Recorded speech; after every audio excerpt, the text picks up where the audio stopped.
Let's get right into it. Welcome back to The Explainer. Today we're stepping inside the interrogation room to dissect a truly tragic double homicide. We're going to cross-examine a suspect's shifting, real-time narrative against the cold, undeniable facts of the case. Because when you track this kind of information, you get a front-row seat to exactly how a fabricated story completely fractures the second it hits reality. The nightmare really begins on the evening of March 24th, 2026. Mason County, Washington is completely shattered by a frantic 911 call from a neighbor. The dispatch audio, man, it just captures this sheer, absolute panic. Callers are reporting that a man had just been shot in the head. Gunfire had erupted at a local house, and right from the jump, the initial reports coming into law enforcement were incredibly grim. And sadly, those reports were dead on. Responding deputies arrived to find 46-year-old Anna Child and her new boyfriend, 46-year-old Jason Hildy, both shot to death. Now, as you can imagine, the immediate radio chatter among the officers goes completely wild, and they quickly identify a suspect fleeing the chaotic scene in a white truck. And that suspect? None other than Anna's estranged husband, Robert Child. Section 1, the crime scene and the arrest. So let's look at the grim reality of this crime scene before we try to get inside the suspect's head. The area deputies approached was highly volatile. Right there at the doorway, they find an AR-style rifle just resting against the door. Inside, the devastating discovery of Anna and Jason. What happens next is a massive, all-hands-on-deck manhunt. Fast forward less than 24 hours, and Robert Child is finally apprehended in a parking lot. But here's what's really interesting. When he's first read his rights in the back of the cruiser, he flatly refuses to talk, just shuts down. But then, almost out of nowhere, he abruptly changes his mind, waives his rights, and decides he wants to speak to detectives. Section 2, the suspect speaks.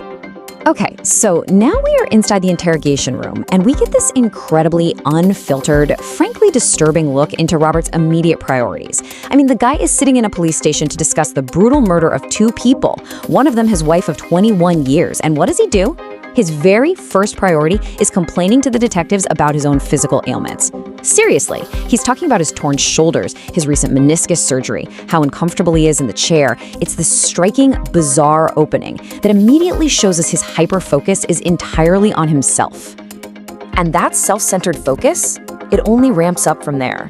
The moment Robert actually starts talking about Anna, he just launches into this absolute barrage of victim blaming. He accuses her of stealing funds from his concrete construction business, claiming she's the reason it failed.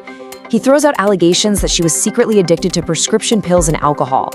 And he expresses this deep, bitter resentment over being forced to live in his truck after she kicked him out of their house. Basically, he is desperately trying to paint a picture where he is the ultimate victim of her actions. But hold on, let's check that narrative against the actual timeline of events leading up to the shooting. Weeks prior, Rob caught Anna and Jason together, which obviously fueled some immense jealousy. By March 8th, he's posting photos of her on his Facebook page. Fast forward to March 12th, he posts a selfie captioned, "Heartbroken." Then comes the absolutely crucial turning point. On March 23rd, literally just one day before the deadly shooting, Anna is granted a temporary protection order against him. When you lay it out chronologically like this, we can clearly see this rapid escalation fueled by his obsession and her increasingly desperate legal attempts to just secure some safety. Section 3, a shifting narrative. The climax of this interrogation really hits when Rob attempts to frame this whole tragedy as an act of self-defense. And the contrast here between his claim and reality is just glaring. Rob's story is that Anna lured him to the house, pretending she needed him to pick up some forms, and when he walked in, Jason and Anna ambushed him with firearms. But let's look at reality. Court documents show Anna had literally just won a protection order citing extreme fear of him, noting that he treated her like a possession. Yet Rob shows up at her home anyway, armed, placing himself in the exact situation he later claims he had to shoot his way out of. Does that add up? Not at all. Then he describes the actual shooting with this truly chilling detachment. He tells the detectives, "I just went into this frickin' mode like nobody's killing me today." According to him, Jason popped out from the front door with a gun, and Anna tried to shoot him in the face with a small nickel-plated handgun, but the safety was magically on. And his response? He coldly admits to shooting Anna in the back and shooting Jason twice, insisting the whole time that it was just a spontaneous reaction to a coordinated threat. However, the narrative starts fracturing, and I mean rapidly falling apart. when detectives start pressing him on the exact whereabouts of the weapons. They obviously need to secure the scene, but listen to this stumbling response. He says, "I threw the little handgun. No, the trunk was stopped when I threw the damn shotgun, I just threw it." You can literally hear it happening. He is actively losing track of his own lies in real time. Let's break down just how glaring these inconsistencies really are. First, he claims he tossed Anna's supposed nickel-plated gun out of his truck window onto a dirt road. Then, he says he didn't even touch Jason's supposed silver gun at all. He initially tells detectives he left his own shotgun in the truck, but wait, then he immediately backtracks, claiming he threw the shotgun and instead grabbed a digital camo case holding his .308 rifle. It's a mess. These constant, messy contradictions regarding the physical evidence completely and systematically dismantle whatever credibility his self-defense claim ever had. And in the middle of all this, we get to the absolute core issue. Interspersed with all this completely contradictory evidence about guns and ambushes, Rob freely admits to his own incredibly dangerous mindset.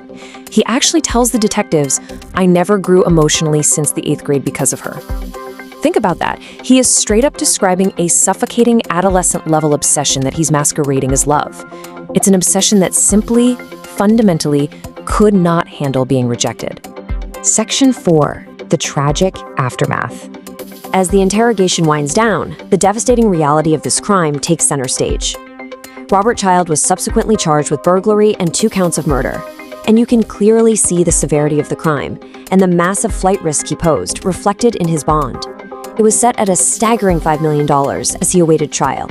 But look, the true cost here isn't some dollar amount set by a court. It's the families left behind. Jason's family remembered him in his obituary as a fiercely loyal and protective father of 3, a guy who had this huge passion for cars and motorcycles. And Anna? According to her family's GoFundMe page, she was cherished as an amazing, joyful mother whose smile and laugh were just absolutely contagious. 2 entire families, utterly heartbroken, completely destroyed by this. We really have to highlight that Anna did recognize the danger. She tried to get help by securing a protection order. And if you take away anything from this explainer, please let it be this. If you or someone you know is in danger, please reach out. Help us out there, and it's available 24/7. You can contact the National Domestic Violence Hotline anytime at 1-800-799-SAFE. Which leaves us with a final, absolutely critical question to consider. When an abuser's shifting narrative so clearly contradicts the hard evidence, and when a timeline of control and obsession is this thoroughly documented, what warning signs did society miss? How can we better protect the people who, exactly like Anna, take all the right steps and ask the justice system for help before it is simply too late? Thank you for walking through this explainer with me.